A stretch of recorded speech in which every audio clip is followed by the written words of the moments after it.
الميلك شيك كريمة البسكوت. المكونات لبن وكريمة بسكوت وبسكوت كراميل اللي هو يعني سليم موجود جاهز. نحط شوية من البسكوت اللي بالكراميل.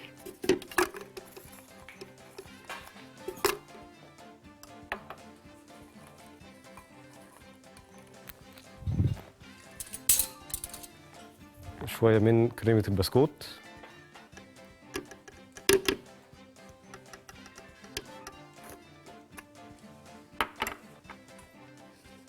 لبن. نقفل ونخلط.